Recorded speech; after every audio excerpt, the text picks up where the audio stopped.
오늘은 우리가 주님 말씀을 두 군데를 보겠어요. 원래 주일 설교가 지금 골로새서를 하고 있죠. 골로새서도 보지만 베드로전서 1장 3절, 4절 말씀을 읽고 그 다음에 골로새서 3장 5절에서 9절 말씀을 보도록 하겠습니다.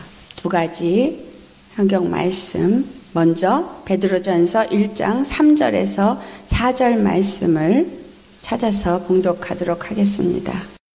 찾으셨으면 우리 다 같이 베드로전서 1장 3절에서 4절 말씀 봉독합니다. 우리 주 예수 그리스도의 아버지 하나님을 찬송하리로다. 그의 많으신 긍휼대로 예수 그리스도를 죽은 자 가운데서 부활하게 하심으로 말미암아 우리를 거듭나게 하사 산 소망이 있게 하시며 썩지 않고 더럽지 않고 쇠하지 아니하는 유업을 있게 하시나니 곧 너희를 위하여 하늘에 간직하실 것이라. 골로새서 3장 5절에서부터 9절 말씀 봉독합니다. 골로새서 3장 5절에서부터 9절 말씀 켜주셨으면 함께 봉독하겠습니다. 그러므로 땅에 있는 지체를 죽이라. 곧 음란과 부정과 사욕과 악한 정욕과 탐심이니 탐심은 우상숭배니라. 이것들로 말미암아 하나님의 진노가 임하느니라. 너희도 전에 그 가운데 살 때에는 그 가운데서 행하였으나 이제는 너희가 이 모든 것을 벗어버리라. 곧 분함과 노여움과 악의와 비방과 너희 입에 부끄러운 말이라. 너희가 서로 거짓말을 하지 말라. 옛사람과 그 행위를 벗어버리고 새 사람을 입었으니 이는 자기를 창조하시니 형상을 따라 지식에까지 새롭게 하심을 입은 자니라. 거기에는 헬라인이나 유대인이나 할레파나 무할레파나 야만인이나 수구디아인이나 종이나 자유인이 차별이 있을 수 없나니 오직 그리스도는 만유시요 만유 안에 계시니라. 아멘. 오늘 주시는 주님의 말씀, 우리가 가진 산소망이라는 말씀을 나눠보겠습니다. 우리가 가진 산소망, 여러분 안에 있습니까? 어떤 소망을 가지고 이 땅을 살고 있느냐? 우리가 이 땅을 살고 있으면서 나의 소망이 무엇인가라는 말씀을 이 시간 한번 생각해 보겠어요. 내가 이 땅을 살면서 도대체 나의 소망이 무엇이냐? 이 땅에서 잘 먹고 잘 사는 것이 나의 소망이냐? 아니면 내 자식들이 잘 되는 것이 나의 소망이냐? 걱정, 근심 없는 것이 나의 소망이냐? 우리의 모든 소망이 육적인 생각을 많이 따라가고 있습니다. 그런데 오늘 베드로전서 1장 3절에서 말씀을 보면 우리를 거듭나게 하사 산 소망이 있게 하셨다라는 말씀이 나와요. 예수 믿는 사람들은 이 산 소망, living hope, 소망이 있는데 살아있는 소망이 있고 살아있지 않은 소망이 있다는 얘기예요. 부활절이다 그래가지고 예배를 아주 특별하게 드리고 그리스도인들에게는 이 부활절이 가장 중요한 날로서 지킵니다. 그리고 부활절이 있기 전에 사순절이라는 기간을 40일을 지키면서 특별 무슨 새벽 기도회, 특별 무슨 여러 가지 행사들을 합니다. 그런 행사를 하기 전에 정말 나의 소망이 어떤 소망 가운데 있느냐. 자, 사순절을 지내는 40일의 기간에 도대체 나는 무엇을 기억하고 있나. 교회에서 사순절이라고 하니까 특별히 새벽 기도를 열심히 참석해야지 된다라고 느끼고, 아니면 사순절이니까 특별히 나의 어떤 부분은 정말 하나님 앞에 뭔가 버리는 기간을 갖자 등등 여러 가지 이야기를 합니다. 그런데 성경 어디에도 사순절을 지키라는 이야기는 없어요. 근데 왜 사순절이라는 게 교회에서 만들어졌느냐? 사람들이 오죽하면 얼마나 예수님의 십자가의 은혜를 등한히 하고 살고 있으면 그 십자가를 기억하라고, 부활절이 되기 전에 그 40일 동안만이라도 기억하라고 사순절이라는 것을 만들었다라고 저는 생각을 합니다. 이 부활절의 날에 이제까지 지난 사순절의 40일의 기간을 지낸 우리들에게 도대체 나는 무엇을 기억해야 되느냐? 저는 이렇게 말하고 싶어요.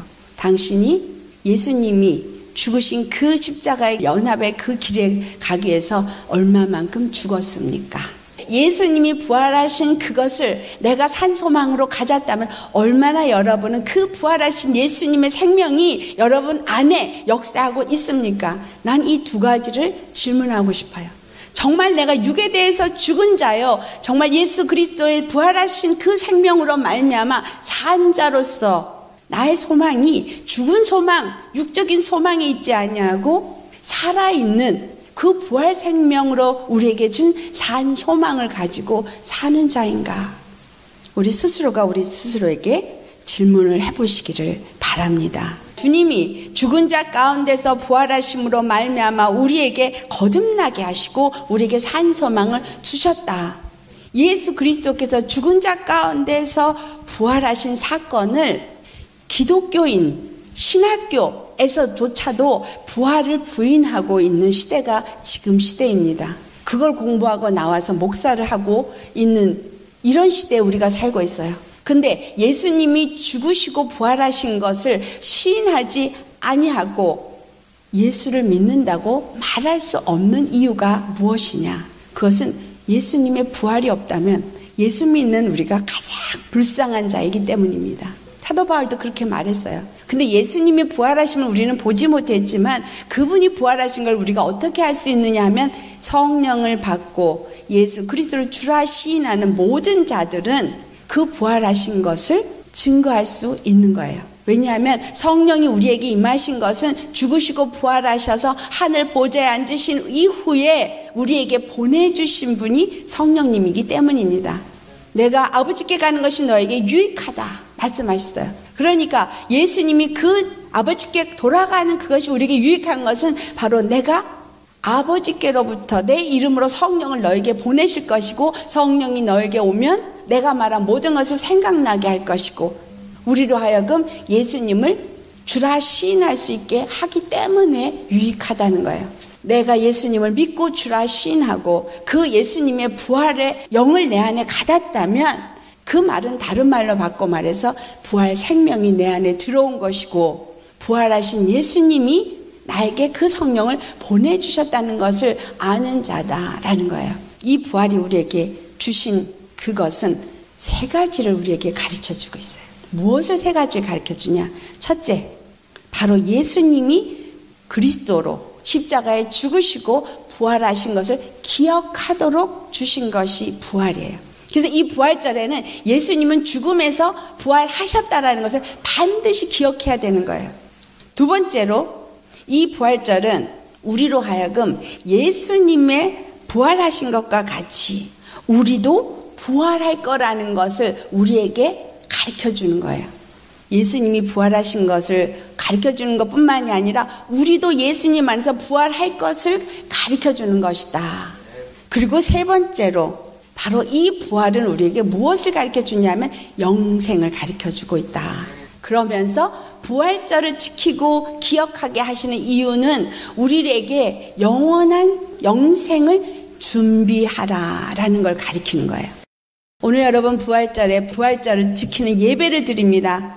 이 부활절을 정말 내가 오늘 예배를 드리면서 이 세 가지를 분명하게 기억해야 돼요. 예수님 부활하셨구나. 나도 부활할 것이다. 그리고 그 부활을 우리는 준비해야 한다.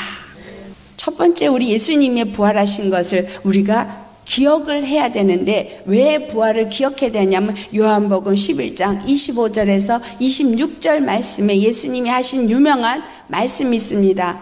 나는 부활이요 생명이니 나를 믿는 자는 죽어도 살겠고 무릇 살아서 나를 믿는 자는 영원히 죽지 아니하리라. 우리 다 같이 다시 한번 나는 부활이요 생명이니 나를 믿는 자는 죽어도 살겠고 무릇 살아서 나를 믿는 자는 영원히 죽지 아니하리라. 예수님이 부활이시고 예수님이 생명이라는 거예요. 자, 부활이 가르쳐주고 있는 의미는 뭐냐면 예수님은 생명이시다라는 거예요. 오늘 우리가 왜 예수님을 믿을 수 있고 왜 예수님이 나의 구원이 될 수 있는가를 말해주는 거예요. 다른 우리에게 구원의 이름을 주신 적이 없고 오직 예수 그리스도가 바로 나의 부활이 되어지고 나의 생명이 되어질 수 있는 건 그분이 부활하셨기 때문이에요. 그분의 부활은 죽은 자 가운데서 살아나신 걸 말하는데 이것이 그냥 죽은 자 가운데서 예수님이 살아나셨구나 이것만 말하는 게 아니라 죽은 자 가운데서 살아날 수 있는 생명을 가지신 분이시다. 예수님은 죽음에서 살아나는 생명을 가진 분이시기 때문에 그분은 우리의 구원자가 되어질 수 있다라는 거예요. 죽음은 죄의 값을 말합니다. 죄인은 죽어야만 되는 것이 율법이에요. 하나님이 정하신 법이에요. 그래서 이 세상에 있는 모든 자들은 다 죽었어요. 제가 인도를 갔다 왔는데 그들이 힌두교 문화 가운데 있죠. 불교가 힌두교에서 나왔습니다. 한국의 불교 문화가 바로 이 힌두교에서 나온 거예요. 한국의 종교라고 한국의 어떤 문화라고만 생각을 하시는데 힌두교에서 나왔다는 거예요. 힌두교는 모든 것들이 다 신이래요. 나를 구경을 시켜주겠다고 공원이라는 데 데려갔어요. 수고했다고 한 곳에 가서 설교를 했는데 그곳에 이제 공원이 있나 봐요. 거길 갔더니 산당이 3개가 서져 있어요. 그걸 보면서 이렇게 사람들이 우매할 수가 있나? 어떻게 저기다가 절을 하지? 싶었던 게 뭐냐면 장소를 이렇게 해놓고 까마귀가 태어난 곳이라고 해놓고 거기다가 까마귀 2개를 그림을 그려놨어. 그러니까 수컷과 암컷 까마귀를 2개를 그림으로 그려놨는데 거기 가서 절을 하는 거예요. 까마귀가 태어난 곳이라고 까마귀 그림을 해놓고 거기다가 절하는 거를 보면서 야, 속으면 그렇게 되는 거예요. 모든 것이 다 신이 있다고 해서 그 신들을 섬기기 때문에 그 나라에 있는 그 가난, 들어도 못 본 희한한 질병들, 너무 가난해서 먹지를 못하다 보니까 먹지 못해서 눈을 먼 사람도 있고, 근데 주님이 그 눈을 뜨게 해주셨어요. 할렐루야. 기도하면서 그 눈이 떠졌어요. 질병도 베레벨 질병이 다 있고 그 안에 눌려있는 그 심령들은 예수 믿는 사람인데도 눌려서 얼굴이 시커멓어요. 영적으로 눌려있는 게 너무너무 무겁게 눌려있고 온 천지가 너무 가난한데 딱하고 불쌍하고 마음이 너무너무 아파요. 그 가운데 믿는다고 하는 사람들이 나름 믿는다고 하는데 그들 안에 예수가 없더라는 거예요. 거기 가서 복음을 전하고 가르쳐야 되는 큰 이유가 뭐냐면 목회자들도 예수 그리스도가 누군지 정확하게 모르고, 제가 첫 번째 가서 설교한 그 교회에 삼위일체를 전했어요. 다 끝나고 나서 너무나 감사하대요. 삼위일체 말로만 들었는데 삼위일체가 뭔지를 몰랐다가 그 삼위일체 하나님을 듣고 나니까 눈이 다 번쩍 떠지는 것 같대요. 너무 열악하게 말씀이 없는 그곳에 교회는 나가는데 힌두교에서 교회를 다니면 집안에서 또 내쫓겨요. 내쫓겨가지고 교회 목사가 그 쫓겨난 사람들을 또 먹여주고 재워주고 다 해야 돼. 자기도 먹을 게 없는데 그 쫓겨난 예수 믿겠다고 쫓겨난 사람을 또 먹여주고 재워줘야 되니까 그 가난이 말로 다 할 수가 없는 그런 곳이라는 거죠. 우리가 믿고 있는 예수님이 누구냐? 내가 오늘날 예수를 믿으면서 그 힌두교가 아니고 불교가 아니고 나는 그냥 예수를 믿어. 그런데도 예수 믿으면서 내 안에 얼마만큼의 정말 예수님이 주신 이 생명에 대한 지혜를 갖고 있고 정말 내가 산 소망을 가지고 살고 있느냐라는 거예요. 부활절을 지키면서 그냥 부활절이니까 특별히 예배를 드리고 찬양을 드리고 헌금을 하고 그것이 아니라 정말 예수님이 십자가에 죽으시고 부활하시면서 내게 준 이 부활 생명이 얼마나 큰 것인가를 알아야 한다라는 거예요. 중요한 첫 번째는 바로 죽은 자 가운데서 사신 예수님은 바로 생명이시라는 거. 이 생명이 아니면 결단코 죽음에서 우리를 건져낼 자가 없다라는 거예요. 많은 신들이 있다고 세상은 말하는데 그것을 정말 신이라고 믿을 조건이 뭐냐 이거죠. 그가 살아났냐 이거예요. 그 어느 누구도 죽음에서 살아난 그 누구도 없습니다. 예수님 단 한 분만 죽음에서 살아나셨어요. 그 살아나셨기 때문에 그 부활 생명 때문에 그분이 우리의 단 한 분의 구원자가 될 수 있는 거예요. 그분의 부활하심을 뭘로 증명하냐? 성령이 우리 가운데 임해 있기 때문에. 그래서 예수님이 당신 스스로를 우리에게 말씀하신 것이 나는 부활이요 생명이니 나로 말미암지 않고는 아버지께로 올 자가 없다라고 말씀하는 거예요. 그분만이 죽음에서 사신 분이기 때문에 그분만이 우리에게 생명을 주시기 때문에 그분만이 단 한 분 우리의 구원의 하나님이 되신다라는 거예요. 그 예수 그리스도를 믿으면 죽어도 살고 살아도 영원히 살 수 있다라는 약속을 확실하게 우리에게 하여 주셨습니다. 자, 로마서 1장 4절을 찾아보시겠어요? 사도 바울이 로마서 1장 4절 우리 한 목소리로 봉독하시겠습니다. 성결의 영으로는 죽은 자들 가운데서 부활하사 능력으로 하나님의 아들로 선포되셨으니 곧 우리 주 예수 그리스도시라. 예수님이 죽은 자 가운데서 부활하셔서 하나님의 아들이라고 선포되었다. 하나님의 아들이라고 선포되어진 이 말씀은 바로 아담이 하나님의 아들로 지음을 받았는데 그 아담의 범죄를 대신 짊어진 아들로 오셨다라는 거예요.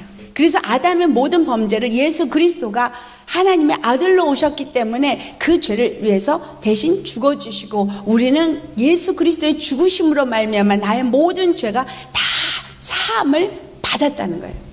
그리고 죽음에서 건지시기 위해서 그분 안에 있는 생명이 그분 안에 있는 성결의 영이라는 거예요. 그 성결의 영은 바로 거룩하신 영이다 이 말이에요. 그 거룩하신 영은 생명이시고 그래서 부활하셨기 때문에 죄가 없는 분이기 때문에 성결의 영이고 죄가 없는 생명이기 때문에 부활하신 거예요. 그래서 우리도 거룩하게 할 수 있는 것입니다. 예수 그리스도의 피가 내 모든 죄를 사해줬을 뿐만이 아니라 그 성결의 영이 내 안에 임하심으로 말미암아 나를 거룩하게 하여 주셨어요.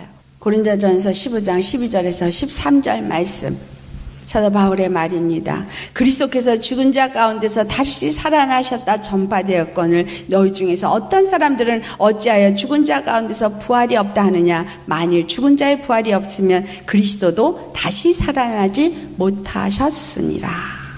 예수 그리스도가 부활하셨기 때문에 우리도 부활할 수 있다라는 거예요. 예수 그리스도가 죽은 것을 십자가에서 죽으시고 부활하신 것을 우리가 기억하는 것이 우리의 믿음이어야 한다는 거죠. 그가 죽으심에서 부활했기 때문에 우리의 구원자가 될 수 있다라는 것을 기억하라는 거예요. 그가 생명이시기 때문에 내가 이제 믿는다는 사람, 믿음을 가진 사람이라는 것은 바로 그 생명 안에 사는 자가 되어야 할 것을 기억하라라는 거예요. 여러분 정말 예수님의 생명 가운데 살고 있습니까? 아니면 죽은 자들 가운데 살고 있습니까? 죽은 자들 가운데 살고 있다면 그것은 세상 사람들과 똑같은 삶을 살고 있는 거예요. 하지만 내가 예수님을 믿기 때문에 나는 죽은 자 가운데서 산 자로 사는 사람이에요. 생명을 가진 자로 사는 사람이에요. 그렇기 때문에 죽음의 권세가 내 앞에 오고 죽음의 권세가 나한테 어떤 역사를 한다 할지라도 나는 생명의 권세로 사는 자가 되어야 한다라는 거예요. 하도 각색병제가 많기 때문에 집회마다 끝나고 나면 기도 사역을 해야 되는 거예요. 환자가 너무 많아. 그 기도 사역이 어떤 일을 이루는 거예요? 바로 예수님의 생명의 역사를 나타내는 일이죠. 예수님의 생명의 역사를 나타내기 때문에 그 기도 사역을 할 때만 예수 생명이 나타나는 것이 아니라 제가 목회자들 일주일 강의를 하면서 느낀 게 인도는 여자를 단위에 세우지 않습니다. 여자 목사 더더군다나 인정하지 않아요. 왜냐하면 힌두 문화는 여자들이 옆에서 서브해요. 밥 먹는데 남자하고 같은 식탁에서 밥을 먹지 않아요. 제가 아주 이상한 여자가 됐어요. 왜냐하면 남자하고 앉아서 밥을 먹는 여자야. 옆에서 딱 서서 딱 남자가 밥이 다 식사가 끝날 때까지 서서 있으면서 서빙을 해요. 다 먹어서 밥을 더 먹어야 되면 또 갖다 떠줘. 내가 떨라 그랬더니 큰일 나. 절대 안 된대요. 다 담아서 줘요. 남자만 먹는 밥상에 여자가 앉아서 밥상을 먹으니 그리고 여자의 서빙을 받는 거예요. 그들의 문화예요. 기독교인이 되었어도 그들의 문화는 여전히 똑같아요. 옛날에 우리 한국도 여자분들 그런 상처 있는 분들 있죠. 아버지하고 밥상 따로 먹고 상 밑에 밥 놓고 밥 먹었던 거. 그건 좀 약과더라고. 이 사람들은 못 먹어요. 남자가 다 먹고 간 후에 그 나머지 음식을 가지고 밥을 먹더라고요. 기독교인이 되었어도 거기에 남녀 차별이 아주 심했어요. 근데 여자가 서서 설교를 하니까 이 목사들이 아주 짧은 얼굴을 하고 앉아 있어요. 목회자 세미나를 하니까 오기는 왔는데 앉아는 있는데 여자가 강의를 하니까 뜰죠. 그런데 강의를 들으면서 이 사람들이 눈이 동그래지기 시작하더니 점점 신기하다는 얼굴 표정으로 바뀌더라고요. 나중에는 몸이 앞으로 오기 시작하면서 아주 적극적인 반응을 보이기 시작하더니 얼굴이 피기 시작하면서 얼굴이 미소가 떠지면서 좋아서 어쩔 줄을 모르는데 그들 영혼이 벗겨지는 걸 제가 보고 있는 거예요. 영적인 눌림이 벗겨지고 있고 영적인 막힘이 열리고 있고 그래서 얼굴이 환해지면서 나중에는 너무너무 기뻐서 어쩔 줄을 모르는 거예요. 찬양을 부르는 그 찬양의 소리가 달라지고 기도를 하는 기도의 소리가 달라지고 일주일 세미나가 끝날 때는 이 사람들이 완전히 뛰면서 찬양을 부를 만큼 변했어요. 기도 사역 안 해도 말씀이 살아 역사하는 거를 보게 되어졌어요. 그들이 목사이면서 점치러 갔대요. 왜 그러니까 가난이 너무너무 징글징글하게 가난한데 도무지 방법이 없으니까 점치러 간 거예요. 결국은 그거 다 회개하고 그러면서 한쪽 팔도 못 쓰고 한쪽 다리도 절고 마비가 왔는데 목회자예요. 근데 그 시간에 회개를 하면서 이게 다 났어요. 주님 앞에 우리가 다른 신을 섬기는 것의 저주가 얼마나 큰지를 제가 인도 가서 봤어요. 오늘 우리가 예수를 믿으면서 다시 한번 우리 자신을 돌아보시기 바랍니다. 정말 예수를 믿는다고 하면서 내 안에 예수님이 온전히 나의 주인이 되어져 있느냐. 교회에 예수라는 이름에 간판이 걸려 있을 뿐이지 예수가 우상이 되어져 있고 마치 나에게 육적인 어떤 축복, 이 땅에서 잘 먹고 잘 살고 잘 되는 것을 위해서 예수를 믿는다면 이건 산 소망이 아니라 죽은 소망을 가진 자인 거예요. 그들이 원하는 건 정말 배고프지 않고 싶은 거예요. 그런데 밥을 주지도 않았고 돈을 주지도 않았어요. 말씀을 받고 이 사람들이 살아 일어나니까 이제 나는 걱정할 것 없다. 예수님이 나의 구원이고 나의 구원의 하나님이기 때문에 나는 이제 걱정할 것이 없다라고 말하더라고요. 그들 앞에 아무것도 지금 그 가난에서 건져줄 것이 아무것도 놓여진 것이 없어요. 근데 그들이 하는 고백은 회개. 내가 이제까지 하나님을 온전히 섬기지 못했던 것. 그것을 회개하면 하나님이 반드시 자기에게 이 모든 것에서 건져주실 것을 믿는다는 거예요. 구약의 이스라엘을 보면 정말 그들이 하나님을 온전히 섬겼을 때에는 강대국이었지만 다른 신을 믿는 다른 이방 족속과 분명하게 구별을 해줬지만 그들이 이방이 섬기는 신들을 섬겼을 때 전쟁의 포로가 되기도 하고 조공을 바치는 나라가 되어지기도 하고 그 고통과 그 괴로움은 말로 다 할 수 없는 것을 그들이 겪게 하여 주신 것을 우리는 볼 수 있습니다. 내가 이 땅에서 겪는 어려움이 무엇이 있느냐? 내 안에 하나님이 온전한 나의 하나님이 되어져 있지 않기 때문이다라는 거예요. 오늘 이 부활주일에 우리가 생각해야 될 것은 하나님이 우리에게 주신 그 구원은 죽어도 살고 살아도 영원히 사는 그런 부활 생명을 주시는 구원이라는 사실이에요. 그걸 위해서 천지를 지으신 하나님이 아담의 범죄를 다 사해주기 위해서 육체를 입고 이 땅에 오셔서 십자가에 죽으시고 그리고 그분만이 우리의 구원이 됨을 부활을 통해서 나타내 주셨는데 나름 믿는다고 종교의 행위를 하고 있어요. 한국에 가서 제가 많은 분들을 만나면서 굉장히 저를 기뻐하고 감사하는 거에 제가 그분들한테 아무것도 그렇게 해야 할 만한 일을 한 것이 없어요. 목사님 설교를 통해서 정말 심령이 살아 일어나더라. 너무나 말씀을 찾아 헤매는데 예수 그리스도의 복음을 전하는 말씀이 없어서 찾아 헤맸는데 예수 그리스도의 십자가의 복음을 말하는 목사님을 만나서 이 말씀을 들으니 내 영혼이 살더라. 교회에서 끊임없이 말씀이라고 복음이라고 주는 거에 눌려서 혼돈이 오고 고통이 오고 자유가 없고 다른 율법이 아닌 다른 율법으로 매이는 자기 심령에서 죽을 것 같이 힘들었다는 거예요. 그러다가 십자가 복음의 메시지를 듣고 나서 정말 살아 일어나는 게 무엇인지를 심령에서 느끼니까 너무 감사하다. 너무 감사하다.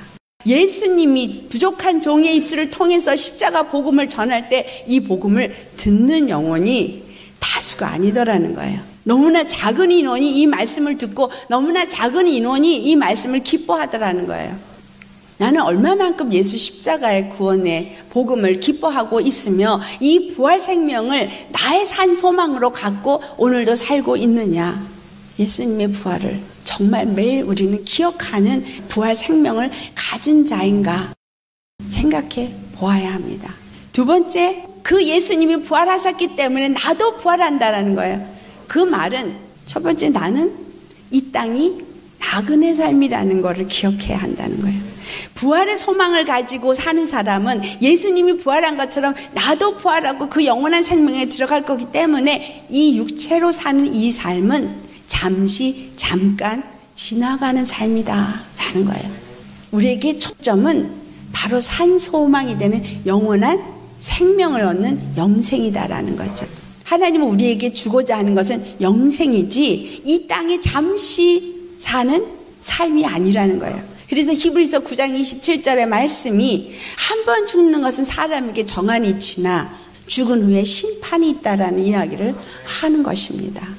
모든 사람은 당연히 한 번 죽어요. 육체의 사람은 죽게 되어져 있어요. 하지만 죽은 후에 심판이 있는데 부활 생명을 이 땅에서 가진 자는 영원히 살지만 그렇지 않은 자는 영원히 죽는다는 거예요.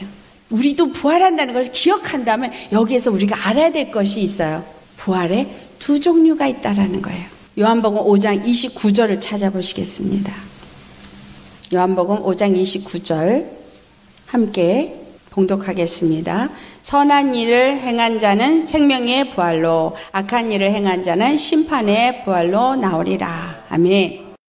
여기서 말하고 있는 선한 일과 악한 일은 우리가 세상에서 말하는 선과 악의 도덕적인 것을 말하는 것이 아닙니다. 선한 일은 바로 예수 생명이 나타나는 일이고, 악한 일은 예수 생명과 관계가 없이 행한 모든 악한 일이에요. 왜냐하면 예수 생명이 있는 자는 하나님께 속한 자이지만 예수 생명이 없는 자는 사단에게 속한 자이기 때문에 예수 생명이 없고 행한 모든 것은 악한 일이다라는 거죠.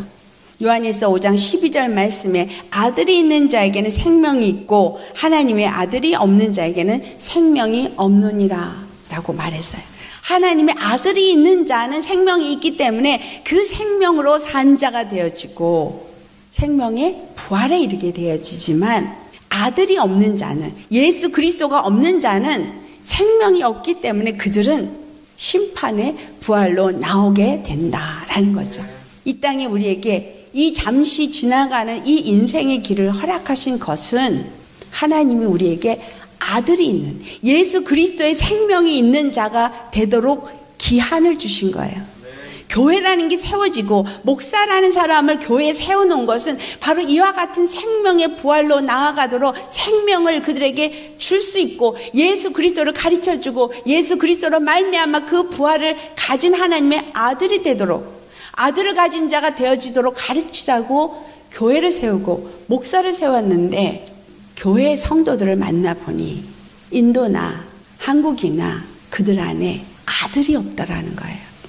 예수 그리스도가 누구인지를 제대로 알지 못하고 아들이 있는 것이 아니라 교회를 다니는 종교 생활을 하더라는 거예요. 차별이 없이 다 똑같이 그렇게 만들었어요. 누가? 목회자가 그렇게 만들었고 그 목회자 위에 신학교가 그렇게 가르쳤고 신학교의 교수들 또 목사들이 그런 가르침을 받도록 사단이 그들에게 생명을 듣지 못하게 귀를 막아버렸다는 거죠. 한국의 어떤 분이 울면서 저에게 전화를 했어요. 인터넷으로 설교를 듣고 십자가 복음을 듣고 밤새 우셨대요. 십자가 복음을 들으니까 너무 기뻐서, 그리고 십자가 복음을 나누려고 교회에서 나누는데 자기를 이상한 사람 취급해서 대화가 안 되더래요. 그러다가 이런 얘기를 나눌 수 있는 사람을 만나서 너무 기쁘다고, 오늘날 이렇게 되어졌다라는 거예요. 지식을 전하는데 잘 가르치고 프로그램은 잘 해놨는데 문제는 예수 십자가에서 죽고 십자가를 짊어지고 부활의 소망을 가지고 정말 그 부활의 표대를 향해서 나아가야 되는 이거를 가르치지 않더라는 거예요. 그리고 그런 것을 초점을 맞춰서 살아야 되지 않느냐라고 말하는 사람은 이상한 사람으로 취급을 받고 대화가 안 돼서 입을 다물어 버릴 수밖에 없는 현실에 스스로가 너무 괴롭고 힘들어서 눈물을 흘릴 수밖에 없었다라는 얘기를 제가 들으면서 정말 가슴이 너무 아팠어요. 말씀을 찾아 헤매는 영혼들을 만나면서 교회가 오히려 율법으로 더 짓누르게 한다는 얘기를 들으면서 정말 마음이 아팠어요.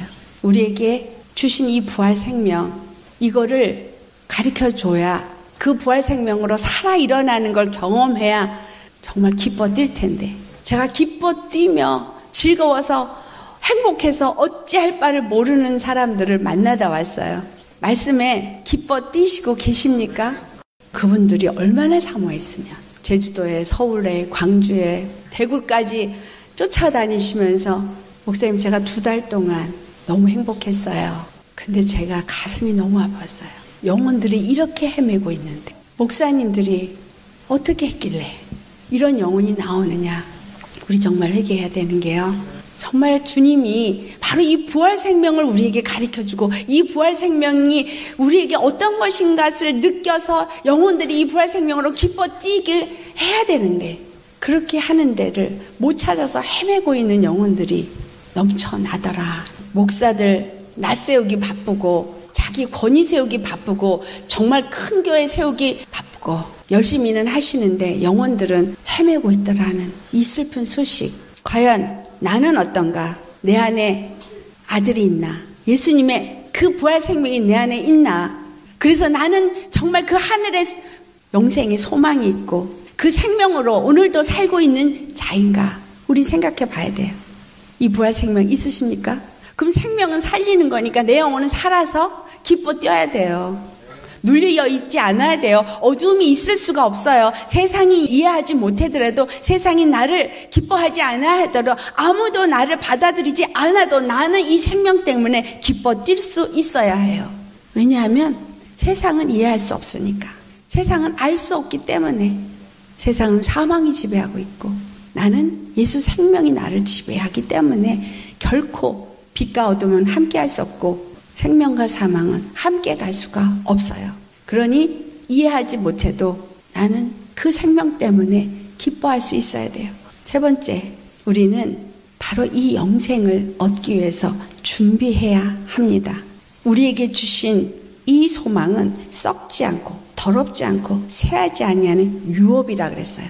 썩지 않고 더럽지 않고 새하지 아니하는 유업을 우리에게 있게 하시려고. 근데 이 유업이 어디에 있냐? 너희를 위하여 하늘에 간직하신 것이라. 이 유업은 썩지 않고 더럽지 않고 새하지도 아니하는 건데 하늘에 간직했기 때문에 이것이 하늘에 있는 생명이요, 그 하늘에 있는 썩지 않고 더럽지 않고 새하지 않은 생명이 내 안에 있어서 이 땅에서 그 생명으로 충만하게 채워지다가 우리는 하늘에 가는 거죠. 계란이 깨져서 부화해서 벙어리가 될 때까지는 21일을 암탉이 그거를 품고 있어야 되는 기간이 있다는 거예요. 우리 안에 그 생명이 완전히 예수 그리스도의 성화된 우리 주 예수 그리스도의 형상을 덧입는 그날까지 우리에게는 어떤 기간이 있는 게 바로 우리 육체의 기간입니다. 이 기간 동안 우리는 준비해야 되는 거예요. 무엇은 준비해요? 영생을 준비해야 되는데 그 영생의 준비는 다른 데서 하는 게 아니라 내 안에 생명이 가득해서 영광의 몸을 입을 때까지 준비하는 게 바로 이 땅의 삶이다라는 거예요. 근데 이 영생을 준비하는 것이 바로 하늘나라의 기업을 얻는 것이다. 썩지 않고 더럽지 않고 새하지 아니하는 그 기업. 다시 말하면 하나님의 성전으로 우리가 지어지는 것이다 라는 거예요. 그 말씀을 어떻게 우리가 하고 있느냐. 오늘 읽은 다른 본문 말씀 골로새 3장 5절에서 9절에 있는 말씀이죠. 땅에 있는 지체를 죽이라. 우리가 하늘의 소망, 산 소망을 가지고 하늘의 부활 생명으로 사는 사람은 세상의 것과 구별되어 나와야 하는 거예요. 땅에 있는 것은 세상에 속한 것이지만 하늘에 있는 것은 생명 안에 있는 것이기 때문에 내가 이 땅에 살고 있지만 나는 하늘에 속한 그 생명을 산 소망으로 갖고 생명이 내 안에 가득가득 채워지는 삶을 살아야 되기 때문에 땅에 있는 지체를 죽이라고 말하는 것입니다. 내 안에 하나님 외에 다른 것을 기뻐하고 섬기고 의지하는 게 있다면 음란이에요. 하나님이 의라고 여기지 아니하는 모든 것들, 이것이 부정이에요. 사욕, 내 죄성으로 말미암아서 내가 갖게 되어진 어떤 욕심들, 이게 사육이에요. 악한 정욕, 탐심, 이게 다 우상숭배라는 거예요. 이러한 것들은 하나님의 진노가 임한다라고 말씀하고 있습니다. 자, 우리가 영생이 내게 있다라는 거 많이 들어서 알아요. 그리고 예수 믿고 어떻게 하면 내가 영생을 얻을까라고 질문을 합니다. 그래서 찾아 헤매는 거예요, 사람들이. 어떻게 해야 내가 영생을 얻을까? 어떻게 해야 내가 천국에 갈 수 있을까? 어떻게 하면 어떤 분들은 휴거에 임할 수 있을까? 어떻게 하면 어떤 분들은 환난의 때를 겪지 않고 올라갈 수 있을까? 그래서 찾아 헤매는 거예요. 하나님의 진노에 임하지 않기 위해서 찾아 헤매는 것, 어떻게 하면 될까요? 성경이 말해주고 있어요. 땅의 지체를 죽여라. 땅에 속한 것을 하지 마라. 골로새서 3장 8절, 너희가 이 모든 것을 벗어버리라. 벗어버리래요. 분함, 노여움, 악의, 비방, 너희 입에 부끄러운 말, 서로 거짓말하는 것, 옛사람과 그 행위, 이거 다 벗어버리래요. 성경은 답을 이미 우리에게 말해주고 있어요. 내가 부활 생명으로 충만해지는 이것은 바로 벗어버리기 위함입니다. 벗어버리지 아니하면 생명으로 충만해질 수 없다라는 거예요. 새 사람을 입었으니 이는 자기를 창조하신 이 형상을 따라 지식에까지 새롭게 하심을 입은 자니라. 우리가 오늘 예수님을 믿고 부활 생명을 받은 자면은 우리는 예수 그리스도 안에서 새 사람을 입은 자예요. 다시 말해서 전에 있었던 옛사람은 죽음의 사람, 생명이 없는 사람, 하나님의 아들이 없는 사람이고, 이제 예수를 믿고 난 사람은 새 사람, 아들이 있는 사람, 예수님의 부활 생명을 가진 사람, 완전히 다른 사람이에요. 그래서 이 생명을 가진 사람은 생명의 길을 가야 된다는 거예요. 생명의 길은 이 땅의 것을 다 벗어버린 자요, 자기를 창조하신 이, 바로 우리 주 예수님의 형상을 입는데 지식에까지 새로워지는 그것이 바로 생명 충만이라는 거예요. 생명 충만, 예수 충만, 성령 충만, 이것은 나를 창조하신 이의 형상을 지식에까지 새롭게 입는 것, 생각과 마음, 이 모든 게 영혼, 몸이 완전히 하나님의 영으로 지배받는 사람이 되어지는 것을 말한다라는 것입니다. 그렇게 될 때에는 헬라인이나 유대인이나 할레파나 무할레파나 야만인이나 수구디아인이나 종이나 자유인이 차별이 있을 수 없고 오직 그리스도는 만유시요 만유 안에 계시니라. 자, 이 모든 만유가 다 그리스도 통치 안에 있다라는 이야기입니다. 한 사람 아담으로 말미암아 사망이 온 것처럼 한 사람 예수 그리스도로 말미암아 죽은 자의 부활도 이루어진다라고 고린도전서 15장 21절에 말씀합니다. 아담 한 사람이 죄로 말미암아 사망이 온 것처럼 예수 그리스도 한 사람의 대속함으로 우리가 부활에 이르게 된 것입니다. 로마서 6장 5절 말씀. 만일 우리가 그의 죽으심과 같은 모양으로 연합한 자가 되었으면 또한 그의 부활과 같은 모양으로 연합한 자도 되리라. 우리가 그 선한 일을 한 생명의 부활에 이르고 그 영생에 이르려면 뭐를 해야 된다는 거예요? 예수 그리스도의 죽으심을 본받아 연합한 자가 되어야 한다라는 거죠. 내가 안 죽고는 절대로 부활에 연합한 자가 될 수 없다라는 이야기입니다. 오늘 골로새서 3장 5절에서 9절에 있는 말씀은 우리에게 가르쳐주고 있는 건 예수 그리스도가 만유이시고 만유 안에서 예수 그리스도의 통치 안에 속한 자가 되어져서 그 안에서 부활에 이를 수 있는 자는 거기에는 차별이 없고 오직 예수 그리스도의 부활의 생명을 가진 자 동일하다라는 이야기예요.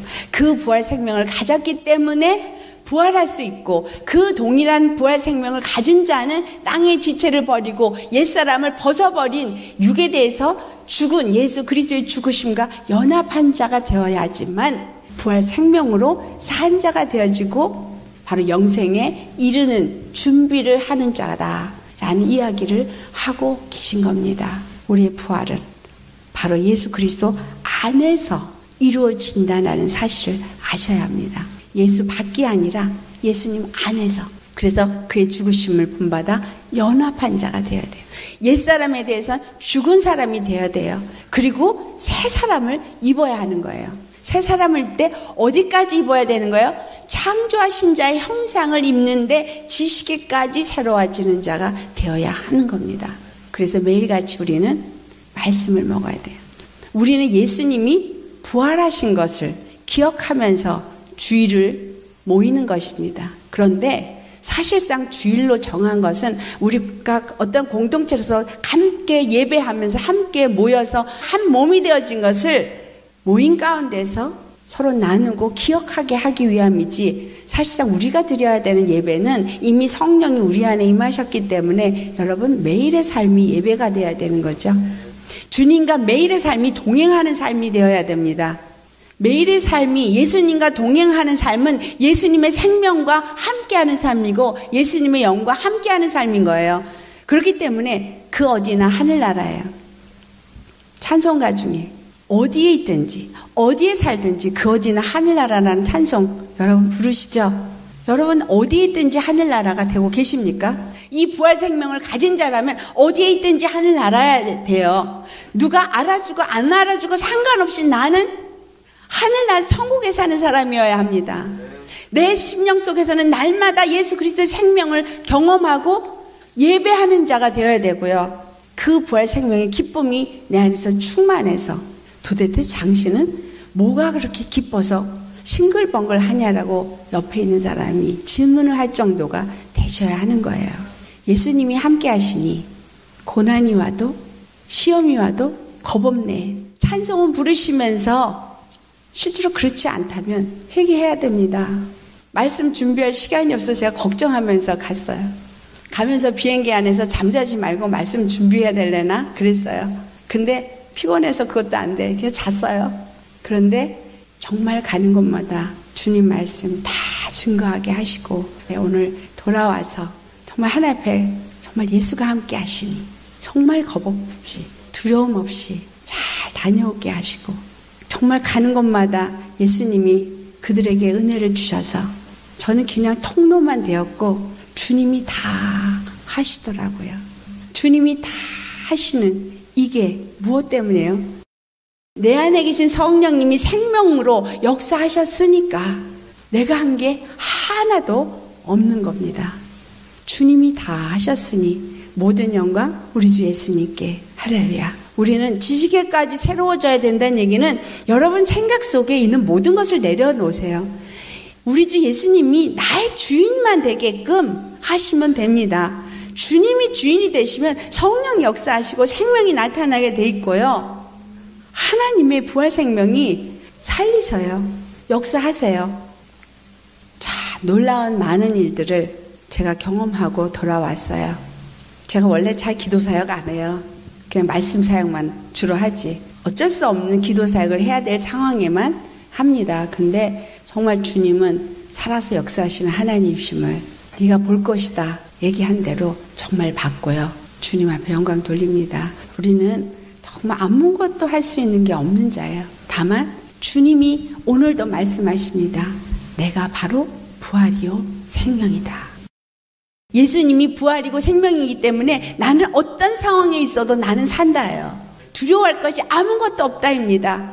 생명으로 충만한 자 되시기를 예수님 축원합니다. 그래서 이 땅에 있는 동안에 생명으로 충만하게 준비하셔야 예수님과 함께 우리 부활할 수 있어요. 죽읍시다. 그럼 삽니다. 부활 생명이 충만해질 수 있는 단 하나의 길은 내가 죽고 말씀이 내 안에 온전히 나를 주장할 때. 아멘. 부활하신 예수님이 나의 모든 것의 해답이에요. 부활하셨기 때문에. 예수님이 부활했으니 나도 부활하고, 예수님이 부활하셨으니 내가 반드시 구원받는 건 당연한 것이고, 나에게 영생을 준비해 놓으신 것도 당연한 거니까 그 영생을 나한테 영원히 사는 생명은 이 땅에 있는 동안에 이거는 지나가는 그냥 짧은 나그네 삶이고, 이 나그네 삶에 그 생명의 하나님이 부족함 없이 필요한 거 주실 거라는 약속이에요. 이게 그냥 다 내포되어 있는 거죠. 염려하지 마시고 예수 부활 생명으로 날마다 승리하시기를 축원합니다.